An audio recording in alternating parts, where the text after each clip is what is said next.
এই লেসনে আমি আপনাদেরকে অ্যাডোবি প্রিমিয়ার প্রোর একটি স্পেশাল টিপস দিব।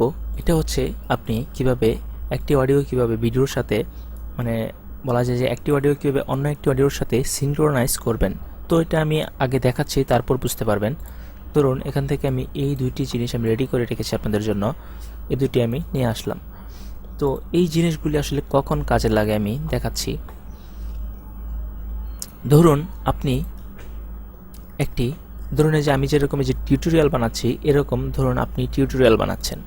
তো আপনি কম্পিউটারের মধ্যে রেকর্ড করছেন একটি অডিও, ধরুন আপনার ল্যাপটপের মধ্যে রেকর্ড করছেন। ল্যাপটপের মধ্যে অবশ্যই একটি আপনার সাউন্ড নেওয়ার জন্য একটি মাইক্রোফোন আছে।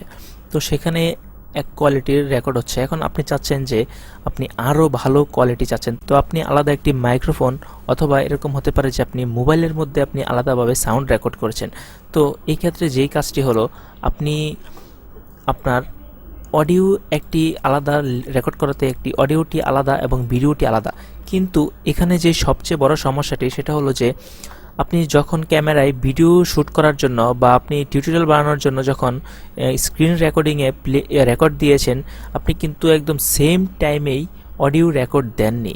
তো সেই ক্ষেত্রে যেই সমস্যাটি হবে এখানে হচ্ছে কি যে আপনার এই দুইটির শুরু এবং শেষ সেম লেন্থের থাকবে না, এর মাঝে কোনো মিল থাকবে না। তো এই জিনিসগুলো আপনার যখন মিউজিক ভিডিও শ্যুট করা হয়, মিউজিক ভিডিও শ্যুট করলে কিন্তু আপনার ওইখানে একটি গান প্লে করা হয় রেকর্ড করার জন্য। এখানে একটি ধরুন একটি নর্মাল কোনো একটি সাউন্ড বক্সের মধ্যে গান ছেড়ে তারপর সেখানে আপনার লিপসগুলো মিলিয়ে মিউজিক ভিডিওগুলো রেকর্ড করা হয়। আর স্টুডিও থেকে মেন যে গানগুলো নিয়ে আসা হয় রেকর্ডিং, তারপর অডিও যে মেন ফাইলটা থাকে সেটা কিন্তু আপনার নিচে যখন দিয়ে দেয় একদম আপনার ঠোঁটের সাথে হুবহুব মিলে যায়। তো এই জিনিসটাই আসলে হচ্ছে যে অডিও কিভাবে সিনক্রোনাইজ করে। তো এটা অনেকভাবেই করা যায়। যেমন আমি একটি ওয়ে দেখাচ্ছি এখানে, যে ধরুন এটা আমি আপাতত এখানে একটু মিট করে এটাকে একটু বড় করছি। ধরুন এই যে এই গানটি এখানে প্লে হচ্ছে, আমি দেখাচ্ছি। আর এখানে আমি এটার যে অডিও লেয়ার এটা আমি কেটে এখানে রেখেছি আরেকটি, ধরুন এইটা। তো এখানে একটি জিনিস খেয়াল করুন যে এই যে এই দিকে যেই অংশটুকু দেখতে পাচ্ছেন, যে এই দিকে দেখুন আমি মাউসটা কোন দিকে রেখেছি, এইখানে এই জায়গাটা হচ্ছে, আর এই নিচের অডিও লেয়ারটার এই জায়গাটা মেবি সেম জায়গা। তো দেখুন যে এখানের ওয়েব আর এখানের ওয়েবগুলো প্রায় একরকম। এটা ধরুন আমার একটি খারাপ কোয়ালিটির অডিও এই উপরেরটা, আর নিচেরটা ধরুন খুবই ভালো অডিও। তো আমি চাচ্ছি যে এটাকে এভাবে আপনি ধরে এভাবে ড্র্যাগ করে এখানে নিচে নিয়ে আসবেন। ধরুন এখানে নিচে নিয়ে আসার পর যে কাজটি হবে, দেখুন আমি প্লে করছি তাহলে বুঝতে পারবেন।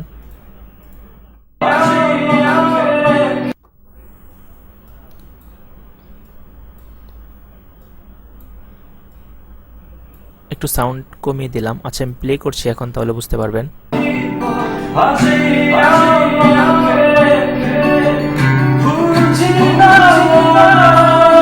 আচ্ছা এখানে দেখুন যে একটা জিনিস খেয়াল করুন যে গানটি দুইবার করে বাজতেছে। তার মানে হচ্ছে যে উপরের যে সাউন্ডটি এটিও শোনা যাচ্ছে, নিচেরটিও শোনা যাচ্ছে। তো এটা কিন্তু কোনোভাবেই ধরে এইভাবে আপনি ড্র্যাগ করে টেনে এখানে একদম হুবহুব মিলাতে পারবেন না, একদম পয়েন্ট টু পয়েন্ট মিলাতে পারবেন না। এটা একটি না একটি ফ্রেম বা মিলি সেকেন্ড হলেও পার্থক্য থাকবেই। তো এইটাকেই মিলানোর জন্যই যেই কাজ, এটাই হলো সিনক্রোনাইজ করা। তো ধরুন আপনি এটা রেকর্ড করেছেন, এটার কোয়ালিটি খারাপ এবং এটার কোয়ালিটি ভালো। তো আমি তো এক জায়গা থেকে রেকর্ড দেই নাই। তো এই সেম ওয়েব আর এই ওয়েবের সাথে মিলিয়ে এই আপনার এই সফটওয়্যারটি অটোমেটিক্যালি বুঝে নেবে যে এই অডিওর সাথে এই অডিওর কোথায় মিল আছে। এটাকে সিলেক্ট করবেন এবং নিচেরটি সিলেক্ট করবেন, অথবা এভাবে দুইটি সিলেক্ট করবেন। সিলেক্ট করার পর আচ্ছা এটাকে আমি প্রথমে রাখছি তাহলেই বুঝতে পারবেন। এভাবে দুইটি সিলেক্ট করবেন। সিলেক্ট করার পর রাইট বাটন ক্লিক করবেন।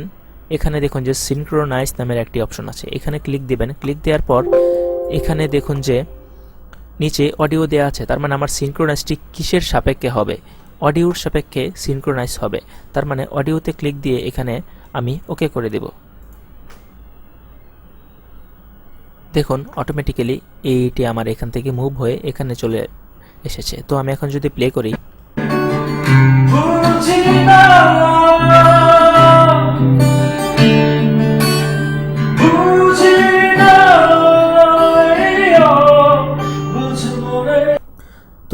এভাবেই হচ্ছে একটি মিউজিক ভিডিওর মধ্যে সিনক্রোনাইজ করে অডিও নিয়ে আসার পর যেই কাজটি করে, এই উপরের যেই মানে খারাপ আপনার কোয়ালিটির যে অডিওটি থাকে ভিডিওর সাথে, এটাকে কি করে রাইট বাটন ক্লিক করে এভাবে আনলিঙ্ক করে এটাকে এভাবে ডিলিট করে দেয়। ডিলিট করে এই নিচের লেয়ারটি শুধু রেখে দেয়।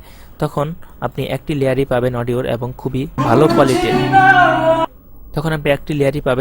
এটা এবং ভালো কোয়ালিটির থাকবে। তো এই লেসন এতটুকুই ছিল। পরবর্তী লেসন দেখতে সঙ্গেই থাকুন। ধন্যবাদ।